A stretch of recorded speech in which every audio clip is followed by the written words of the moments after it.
మీకు మీ కుటుంబ సభ్యులకి వినాయక చవితి శుభాకాంక్షలు. మేము వినాయకుడిని తయారు చేయడానికి ఎంత కష్టపడుతున్నామో చూడండి. 2 రోజుల ముందుగానే వెనక పొలంలో ఉన్న మట్టిని తెచ్చి బాగా నానబెట్టి అలా తొక్కి ఏమి రాయిలు ఒక పీచు కూడా లేకుండా ఎంత బాగా చేసుకుంటున్నామో.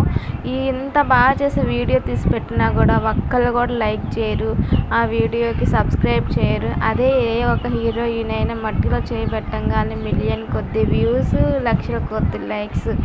మాలాంటి వాళ్ళని కొంచెం సపోర్ట్ చేస్తే కింద ఉన్న వాళ్ళం కొంచెం పైకి వస్తాంగా ఫ్రెండ్స్. ఎప్పుడు ఉన్న వాళ్ళని సపోర్ట్ చేయకుండా కొంచెం లేని వాళ్ళకి కూడా చేయి అందిస్తే నేను ఒకప్పుడు ఈ యూట్యూబ్ వల్ల నేను పైకి వచ్చాను చెప్పుకోవడానికి ఉండేది. కానీ అలా ఏమీ లేకుండా ఎప్పుడు చేసిన వాళ్ళని ఎంకరేజ్ చేసిన వాళ్ళనే చూస్తే ఎంత కష్టపడ్డా లైకులు రావు, ఏం కూడా. అయినా మాకెందుకు కొడతారు ఫ్రెండ్స్ మీరు? ఎప్పుడు కార్లో తిరిగే వాళ్ళకే కొడతారుగా.